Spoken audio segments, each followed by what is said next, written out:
大家好，大家好，英文雙周刊，我係你哋嘅節目主持人，我係阿堅同埋 Hello， 我係 Lowell， 大家好啊，大家好啊！英文雙周刊啊，大家講下啲英國嘢啦、歐洲嘢啦咁樣。咁啊，Lowell你好嘛？你好嘅好，第一次見大家啊。係咁啊，我哋好開心啦，可以同阿 Lowell 可以傾下偈啦。咁啊，講下啲英國嘅新聞啊，英國嘅趣事啦。啱啱世界盃資訊啊、資料啊嗰啲嘢，咁大家傾下咯。好啊，好啊，大家傾下偈啊！啱啱世界盃點啊？你心儀嘅嘅球隊有冇落？冇啊！其實我哋呢啲即係喺度咁多年，其實一定係支持英格蘭噶啦。咁但係基本上即係好似我哋呢啲咁又有香港人，咁梗係一定支持日本咯。咁主要都係支持呢兩隊。咁即係都過咗呢兩隊，其實都踢得唔錯啊！即係世界盃，咁大家要有留意都咁，所以其實都 OK 啦。英格蘭就係年年都係咁啊！大家俾咗期望佢60年，咁大家又等下咯。不過我覺得今年係個氛圍係唔同咗嘅，即係英格蘭隊波嗰個踢法啊、節奏，甚至即係我諗個國家入邊點樣睇隊波都好唔同，幾有趣。呢個世界盃都改變咗好多嘢，我覺得都係啊。我自己咧就唔係一個球迷嚟嘅，我都係一個世界盃球迷，即係逢親世界盃4年一次嘅時候咧，我就係同埋大家一齊咧去趁下熱鬧咁啦。咁我本來係身在英國，梗係捧英格蘭啦咁樣。咁啊其實真係大家唔好意思啊，我都諗住有少少打定輸數，諗住佢去到墨西哥嗰場咧，應該會要出局噶啦咁啊。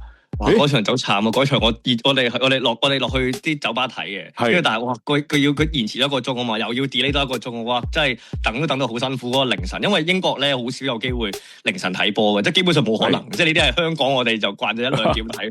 墨西哥嗰場咪就係要搞到成差唔多2點先開波，睇完都4點鐘都天光啦。墨西哥場我就冇睇啦，但係咧我就係頭先所講啦，我係一個呢個世界盃球迷啊嘛，咁啊跟住諗住都唔得噶啦咁樣。咦，俾佢又 OK 咗，今日有少少希望咁啦。跟住一對挪威，都係唔得噶啦。咦，又 OK 咗，俾你碌下碌下。你唔覺得嘅咩？即係英格蘭永遠就係佢係咧，佢唔係對手係邊個唔緊要嘅。總之係最大問題係自己。總之你自己唔好瀨嘢咧，基本上都贏到嘅，或者都會上到去嘅。你見佢咁多年都係咁嘅，即係佢要俾你驚嚇下，跟住之後咧硬係覺得哇，好似你墨西哥嗰場要嚇足你90分鐘，跟住之後你先有機會睇到佢晉級咁樣，其實真係咁。係啦，咁啊跟住就去搞掂咗阿根廷啦，係啊，跟住就阿根廷啦，咁啊就真係都開始，我又唔係睇晒嘅，咁啊開電視睇啦，我冇落酒吧睇咁樣啦，咁啊發覺亦都唔怕得罪講句啦，係真係差一截嘅，即係成件事嗰個個人技術咧，唔知點解，我覺得係咁感覺係差一截，一落其實係因為我覺得心態問題，即係我諗呢即係尤其是去到踢到佢哋啲咁嘅標準嘅咁嘅水平啊！即係我自己本身係 Brighton 嘅，咁我平時都有睇開即係 Brighton 白禮頓嗰啲足球隊，咁所以都有睇開佢哋平時操下練，咁所以其實係去到最你嗰個級數世界盃咧，其實已經唔係過唔過人㗎啦，係已經好睇心理質素，佢哋去到嗰一下當機立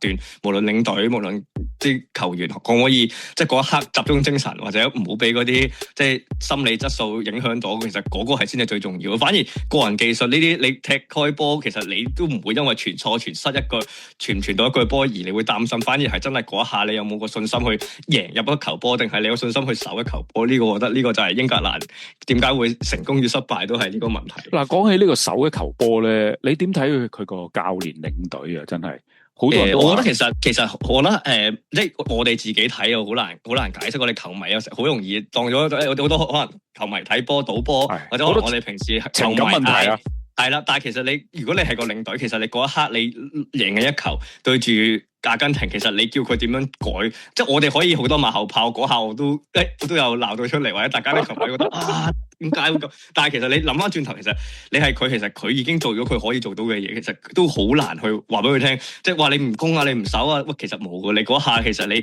真係只可以諗住佢，即係好似賭博咁，佢嗰下你賭。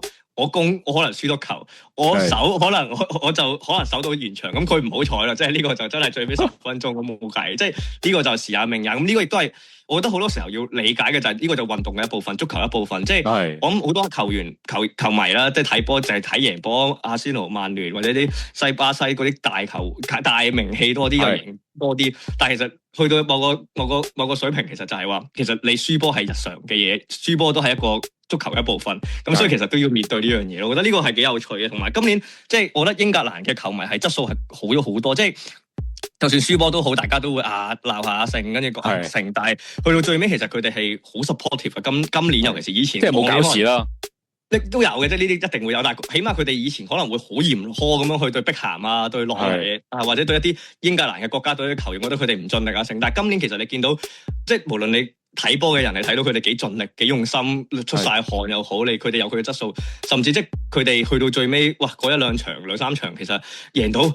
繼續努力，我哋下場繼續努力，即係佢哋大家都冇話真係話鬧個英格蘭個球隊，反而今年係大家覺得佢哋已經盡咗力，大家做努力啲，甚至去到睇翻最尾嗰場季軍戰，哇！真係佢咪表現到佢嗰個真係可以盡到力，或者甚至佢哋有一種遺憾，但係嗰種遺憾係變咗個動力，而佢哋願意去到嗰一刻表現翻佢哋最應有嗰個表現出嚟，我覺得反而係要欣賞呢一 part 咯。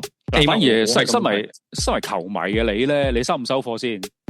冇啊！你冇得唔收貨嘅，即係我覺得你唔可能永遠諗住攞世界盃冠軍就。梗係啦，嗱，老實實係想嘅，係啊，但係你唔係話貪嗰日價。係啊，但係因為其實我哋好輕鬆啫，4年一度咁嘅，有下年世界盃，喂佢球員唔係喎，4年之後佢30歲、45歲、40歲佢踢唔到噶啦嘛，即係你，所以其實對於球員嚟講，其實佢哋已經盡咗佢哋個力，咁其實我覺得冇辦法啦，即係我覺得已經好好嘅，即係無論莫比寧咸或者 Harry Kane 或者各個球員，或者甚至背後好多唔同團隊啊，見到即係佢哋後尾都有頒個牌俾我哋個龍門Still， 即係嗰個最尾嗰龍，咁其實就係睇到其實佢哋嗰隊波嗰個團結性同埋而家對波可以表達到嘅嘢係比以前係更加好，即係其實係向緊好嘅方向，咁所以我覺得其實只要繼續 support， 咁其實我覺得好夠。呢個我覺得亦都係一個學習嘅階段咯。你學做一個真真正正嘅球迷，而唔係一個勝利球迷咯。我覺得係。咁你覺得咧？呢個對法國嗰場咧，有冇心臟病啊？哇！我又冇啊，但係其實好好睇啊！即係如果你球迷角度好好睇，係啊！即係你首先唔好論嗰個含金量幾多，你唔好理賭波性。其實你啲球員願意踢得咁精彩，兩邊有來有往，其實呢啲咪就係真真正正睇波嘅人想睇嘅嘢咯。係，我諗都唔你仲要你會記得第3名季軍戰喎？你諗下你會唔會記得以前季軍戰對過啲咩啊？我覺得永遠今年啲人至少會記得英格蘭對法國係一場好精彩嘅比賽，咁你會記得噶喎。咁啊！我記得啦，我一打開電視嘅時候咧，就已經係4-0噶啦。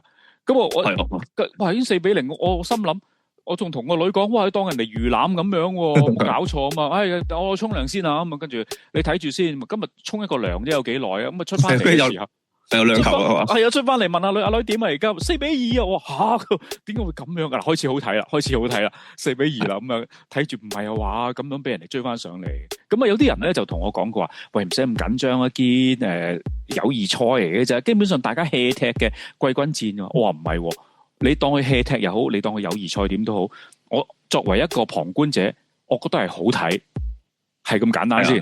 同埋你咧中場休息嗰陣時，我好耐冇乜留意咧。中場休息嗰陣時，佢問咗佢個副教練，即係英格蘭個副教練，佢話：哇，你見到佢贏咗4-0，我點？但係其實佢個樣貌其實都係一啲比較即係悶悶不樂。咁佢都話其實對波過前嗰幾日係 suffer 咗好多一啲即係 mental 嘅問題啊，大家都好唔開心，即係覺得即係好 stressful， 覺得好似失去咗一啲嘢咁。因為佢哋輸咗俾阿根廷咁啊，阿根廷咁啊3日。但係佢哋即係佢就話佢其實佢唔知之後個比賽係點，但係佢話其實見到呢班球員好用心，好想表現到佢哋自己 prime 嗰面俾人睇，最好嗰一面俾人睇。即係佢哋起碼對波或者佢哋自己入邊你好多細節位，佢哋嘅訪問性，你睇到其實佢哋做緊好多。你啲人覺得係友誼賽唔緊要，但係起碼佢哋自己嗰啲球員，我覺得唔係咁樣諗。即係覺得佢哋係為翻自己個國家，為翻少少自己專業，為翻自己嘅專業。呢一個我覺得係你睇佢哋嘅比賽入邊睇到，而唔係我哋求其講一句兩句話，踢假波啦，比數啦，或者成績我哋係睇，我哋其實可以好簡單講，但係你球員本身你睇到就係佢哋就係個心就係咁樣樣，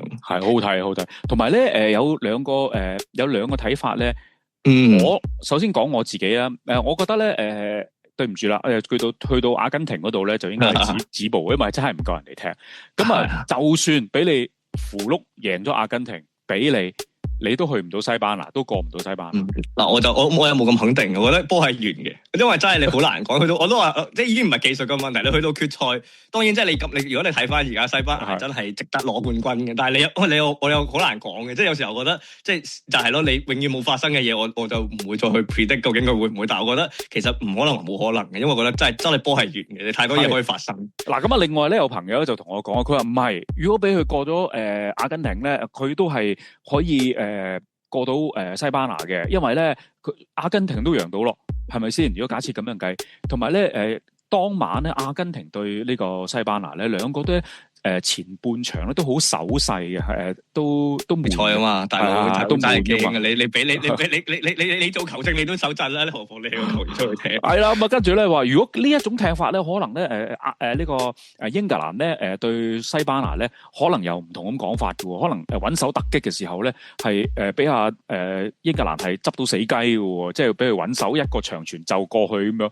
我咁鬼樂觀嘅我呢位朋友咁樣，我覺得其實好兩邊嘅。即係大家睇到嘅嘢唔同咯，因為大家支持嘅唔同。第二，其實即係我都覺得，我都係嗰句，去到決賽，尤其是淘汰賽，你就冇得話有冇可能㗎啦。好似佢哋咁多張都唔紅，又特登又要整個紅牌，咁即係你有時候有一個紅牌，可能你已經改變晒成個賽果咯，真係唔知喎。係啊，可能紅牌去咗西班牙度，即係假設。係啊，你唔知㗎，拎入咗。係啊，所以我覺得有時候又係好難去比，同埋今年其實你就喺成個世界盃球隊同球隊之間嗰個水平係拉近咗嘅，即係其實聯賽都已經係嘅咧，球會同球會呢5年10年，其實因為佢哋個踢法已經拉近咗好多水平咧，所以點解你見有啲強隊、傳統強隊都可以輸到俾一啲比較可以以前覺得弱啊非洲嗰啲啊，但係而家其實已經拉近咗好多，咁所以我覺得即係冇嘢冇可能嘅，只不過真係我哋當係一個旁觀者去 enjoy 件事，我覺得呢個係重要啲嘅。我反而起碼今屆係好睇，英格蘭啊嘛，英格蘭。我想探討一樣嘢咧，你又講起大家個水平拉平咗咧，係咪會唔會有時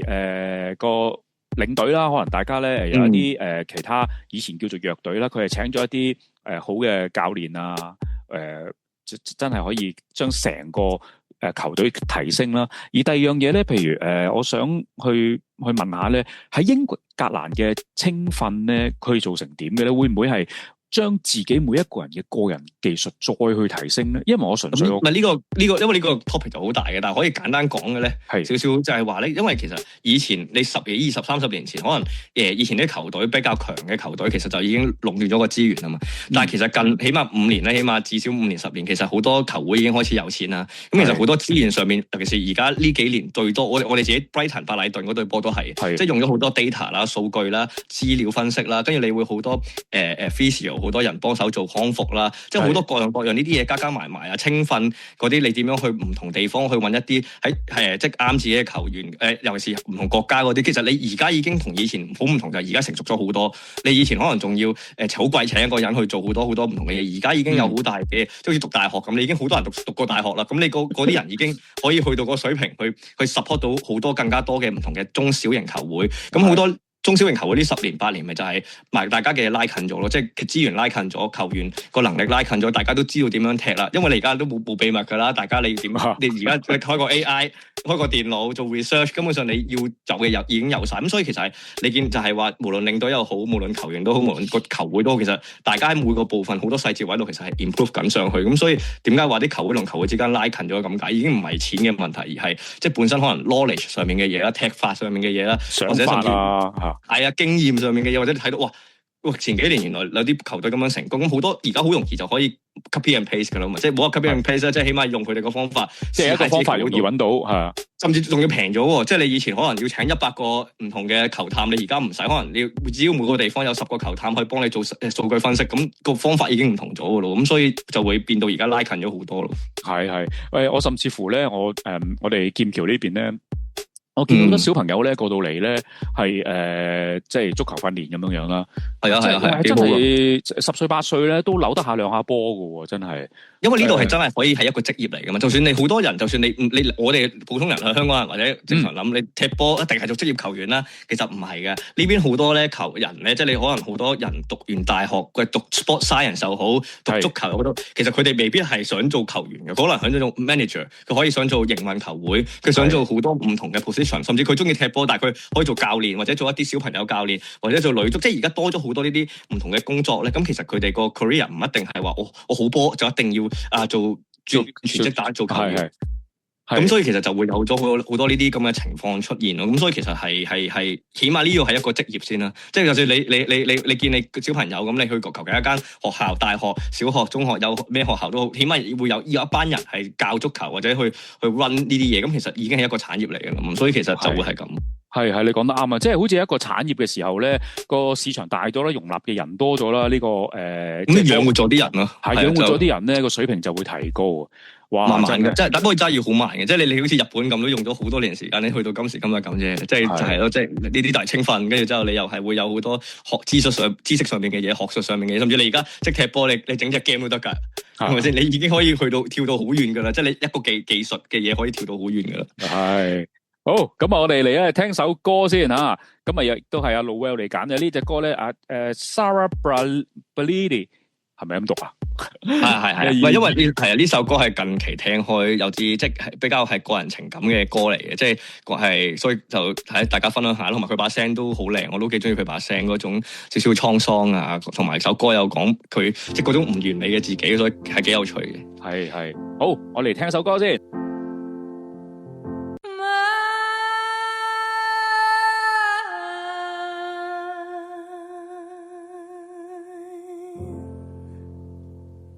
英文雙周刊嚟到下半決啊，又係有 Lowell 同埋阿堅，大家好。Hello， 大家好。我想聽翻咧第一隻歌咧，我哋節目一開始嘅時候咧，就係阿 Moon 聽佢唱翻阿張國榮咧嗰隻我啊。Lowell 我發覺咧而家呢兩隻歌咧，中間阿 Sarah 同埋阿Moon 聽呢兩隻歌咧，都係啲 live 嚟嘅。你對 live 真係情有獨鍾嘅。因為我覺得有時聽 live 咧，即係佢哋嗰種情感係直接啲嘅，同埋有時候咧，即係 live 嘅版本，你每幾年可能又會去唔同演唱會，又會有啲唔同版本。就算好似而家咁，即係張國榮嘅版本變咗佢嘅版本，佢個演繹又會有少少唔同。呢個年代嘅人，呢個 generation 嘅人聽到佢唱呢首歌，個感覺又會好唔同。我覺得即係所以其實就我會中意聽 live，其中一個原因就係咁。係同埋睇到個歌手嗰啲功夫啦嚇。即係似這種 live 啊！咁我哋講一講，除咗世界盃落咗幕完咗啦，咁當然有好多人都會好失落啦。哎呀，冇波睇添咁樣。但係我覺得咧喺英國咧，真係唔使失落啊！因為點解咧？即係永遠都係失落嘅所以即係叫做咩咧？你冇期望就冇失望啊嘛！點解講呢樣嘢咧？我就係想去大家傾下偈，就係有關於我哋嘅新老細新首相Andy Andy 潘咸。阿潘咸道嘅潘咸係太多譯名嘅，有潘咸，有貝德安，有Benham 嘅咧，就是但咧，即係已經大家唔同新聞聽到好多唔同嘅譯名嘅啦，已經。阿潘咸啦，阿潘咸啦，我覺得佢首先而家呢個街坊吹水戴定頭盔先。我唔係一個時事分析員啦，純粹一個身在英國嘅時候咧，就大家去傾偈啦咁啊，我覺得佢都係短命嘅，佢都係都係俾2年時間去啦，睇下點嘅啫。即係點解會咁樣講咧？第一我覺得佢冇經過民眾嘅支持嚟去投佢，即係或者投呢個政黨，即係咁啊。只不過咧阿施紀賢咧就喂好唔掂喎，咁喂搵個人頂住個雞頭先咁樣。暫時咧呢位阿 Andy 咧佢就嗰個民調啊或者各方面咧民眾嘅支持咧喺 Manchester 上邊咧就比較高啲喎。好啊佢啦出嚟頂住下先啦咁樣。但係實際上嗰個民眾嘅認受性咧真係唔係咁高啦。而第二樣嘢我個人覺得咧佢無論佢做首相之前嗰個禮拜，跟住到做首相之後咧，我覺得佢都係嗌口號，停留於嗌口號嘅情況多啲。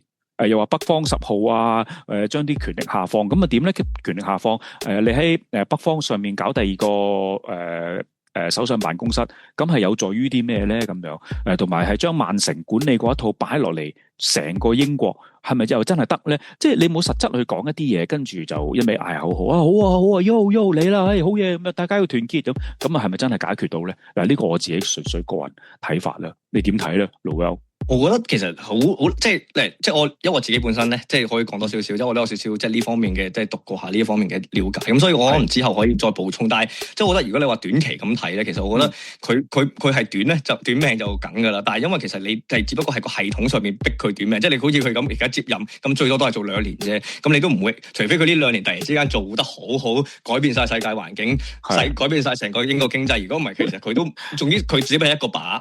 即係點樣去喺呢個靶度唔好俾人谷得幾多更多？因為你其實你見前嗰幾年都係啊，由之前即係Boris Johnson 開始，其實已經見到個狀況就係其實因為而家資訊太快到根本上佢哋好多時候政策未落地或者未開始做到執行嗰陣時，其實已經又換咗一批人。其實呢一個亦都係英國，尤其是呢近年最大問題嘅嘢嚟嘅，因為其實以前咧我哋自由民主所謂4年一度係因為以前我哋冇咁多資訊，我哋以前都可能仲係寫信睇電視新聞睇報紙。你今時今日我哋睇嘅資料，今日唔得，聽日就要轉，聽日唔得，後日又要轉，所以好多時候資訊上面嘅你基本上唔好話手上，基本上我哋自己都未消化到。其實我問翻你啊，即係你問翻之前嗰幾個 PM， 其實做過啲咩政策，其實你都可能1年前講嘅嘢你已經唔記得咗，所以講得啱嘅，其實係口號式嚟嘅。但係個口號其實係咪有啲點係會記得，或者係其實有啲口號其實佢吹到咁大咧，其實你要先了解到英國本身政治呢樣嘢。吹到咁大嘅原因係因為佢真係要吹到咁大，先至有個咁大嘅量嘅受眾。即係好似你Manchester 咁，佢點解贏係因為贏個巴士飛啊嘛？即係係啊，咁你咁確實啦，咁你就係贏嗰度咯。咁因為嗰班人係最需要就係呢樣嘢。調翻轉即係好似我呢一區咁啊，如果你受惠到我呢度搭巴士，可能你呢度一半嘅人口已經會投咗佢噶啦。即係有時候呢啲就係呢啲一啲係英國好識得玩政治嘅一啲位咯。咁所以其實係要明嘅就係呢個工黨，咁佢而家一定係要用呢啲方法去令到佢，即係無論你以為佢係對我哋，即係佢而家嗰啲政策係對我哋人民負責任咩？其實你見佢嗰啲政策唔係對人民負責，係對翻個權力嗰個架構入邊負責任。點解佢要權力下放？唔係俾我哋啊嘛，佢權力下放係俾翻佢自己 council 本身嘅人啊嘛。咁所以其實佢而家所有政策佢係安撫緊入邊內部嘅人，而唔係俾我哋。我哋睇嚟係冇意思嘅，因為佢做嘅所有嘢其實我哋係控制唔到，亦都管理唔到，甚至不過係佢做咗呢樣嘢出嚟之後，究竟幾多 council 幾多人可以配合到佢哋去嗰啲政策去做咧？呢個就係佢哋而家要做嘅嘢咯，即係呢一刻呢個政府就要做呢樣嘢，所以我覺得我哋而家評論都係啦，街坊講你一個屋企佢做咗幾耐冇問題，但係去到最尾其實如果你話向好嗰方面諗，其實你都係希望個政黨無論兩邊都好穩定咗，你先可以有嘢執行到。如果唔係，其實你只會學你話齋咁，就係浸半2年之後乜嘢都做唔到，跟住又等又重新選過下一個。咁所以英國就而家係困咗喺呢個死局入邊咯。無論財政，無論即係移民問題，無論佢而家經濟發展各樣，其實都喺呢啲位度。佢而家係咁要試啊，即係佢有少少亂投藥，但係佢又唔可以唔亂投藥，係因為佢唔試咁就係咁咯。佢試咗，你講得好好啊！即係咧，我誒冇諗過，佢講咁多嘢咧，跟住其實佢唔係對民眾嘅，佢係對黨內嘅人咧，安撫就係所有嘅嘢先咁樣。而黨內嘅人咧對佢服啦，又或者做到嘢之類啦，總之安撫好晒嘅時候咧，佢先至可以落實到一啲嘢。可能頭先我一開始嘅時候我就話，喂，你成日又話講北方10號啊，權力下放啊，呢啲嘢係唔係同民眾講嘅，即係同黨內講嘅。即係黨內，甚至係俾一啲起碼仲會佢哋有信心投資或者留翻啲錢喺英國嘅人講，因為呢幾年其實最重要嘅都係呢啲嘢啫。點解佢要權力下放？就係佢哋方便佢哋自己個城市或者再投資啊嘛。即係呢個就係佢哋最 core。而家要發展新市鎮，點解要發展 Manchester？呢個亦都係佢哋嗰個核心要做嘅嘢咯。係嗰陣時咧，施紀賢咧佢就講過話係同歐盟咧就有一個咩局部性開放啊，即係唔係話重返歐盟啊。話局部性開放啊，即係喂多啲合作啦，咁樣多啲交流啦，咪又即係總言之又唔係話重返歐盟咁樣。咁你點睇呢件事咧？或者我覺得其實係籌碼嚟嘅，因為其實你要明以前如果10年前嘅英國佢有冇籌碼講？佢梗係有籌碼講啦。佢要交佢即刻彈出彈入交入翻歐盟都仲得啊！而家唔係呢個，而家個英國唔係呢個狀態啊嘛。即係你而家係喂大家都唔掂嗰陣時，喂你又冇嘢俾到我，咁其實佢咪只可以局部開放。即係其實我會係用呢啲比較即係簡單啲嘅邏輯去理解翻成件事，你就會知道其實點解佢哋要有時候唔係佢哋想唔想，係根本上佢哋已經冇晒條件去同人哋去 bargain。即係你而家同歐盟嗰啲合作啲咩？即係我都覺得係啊！你走嗰個又話你，佢而家局部開放嘅原因係因為為咗蘇格蘭唔好走啫嘛。係，因為你明唔明？咁所以其實去到最尾，其實佢唔係為咗英國本身，因為英國本身你已經冇乜條件去同歐盟，因為你自己斷咗後路。咁你而家歐洲啲人，你唔會以前開放係因為你歐洲好多人會過嚟英國去讀書又好，生活又好，你趕走咗佢哋咯，你已經。咁你而家你又要開放翻，咁你本身已經啱啱又話要冇移民，又要走啦，即係唔要啲移民，咁你邊度 feel 翻嗰班歐洲嘅人可以過嚟呢邊做嘢都好難嘅，其實。係，甚至調翻轉咁講，而家另一個最難嘅難處就係話，你歐洲前嗰15年、10年接納咗好多新移民，以前嘅歐洲人已經唔係今時今日嘅歐洲人，所以其實有時候呢啲咁嘅policy，其實有時候都係保護翻英國本身本土某一啲嘢。咁所以其實呢樣嘢，我覺得我未去到咁深入去 study， 但係起碼你會見到其實係有呢啲狀況，所以佢哋先會做一個咁唔上唔落嘅嘢去希望推到呢個政策出嚟。係，我覺得有時都幾矛盾嘅，即係佢一味話要保護自己，等自己多啲人開工咁啊。但係有時有啲職位咧，你唔去即係你唔去俾新移民，又點會有人去做呢啲工咧？係咪？即係本地人未必做喎，有時候有啲工。好啦，本地人去做嘅時候咧，年年去加最低工資，咁作為一個打工仔，梗係開心啦，年年加人工。但係有時候調翻轉頭諗，好啦，年年加人工，去到某個位嘅時候咧，加得唔夠多或者加唔夠嘅時候咧，跟住就要求啦，翻5日就攞6日工資咁樣。即係好多呢啲啊，咁好得到出年咁點咧？跟住係咪去到尾又唔使做咧？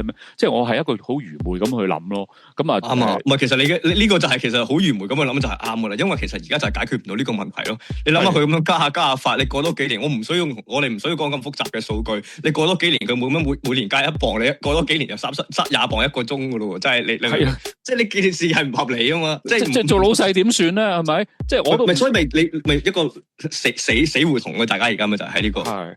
即係我哋都唔想個老細死啊嘛，老細死我哋少咗地盤開工噶嘛，又或者我哋自己可能搞檔嘢咧，搞檔嘢咁點算咧？咁樣即係都會係一個好大嘅疑問嘅，即係有時你又唔俾外來人嚟但係咧 OK 咁樣，但係咧你又非法移民咧，你又哇好優待咁樣，又有3星級酒店住啊，benefit 啊各方面啊咁但係咧我哋都體會好多係啦，係咪即係你當然你都體會好多啦，你可能你個區咁樣。係啊，咁啊明白嘅，即係去到呢啲位咧，係我哋只能夠係拭目以待。但係我覺得有時候有啲嘢就係你始終有啲嘢就個責任就係我哋而家活喺呢個國家所謂嘅民主國家，就係嗰個 consequences 係要自己大家去受翻咯。即係有時候我哋以前可能香港人唔理解，就係香港人我哋成日覺得我哋會跟香港政府、跟英國政府、跟中國政府 whatever。但係我哋嚟到英國，其實有時候如果舉例，佢聽日話俾你聽佢要打仗，要我哋當兵，其實我哋冇得 say no 嘅。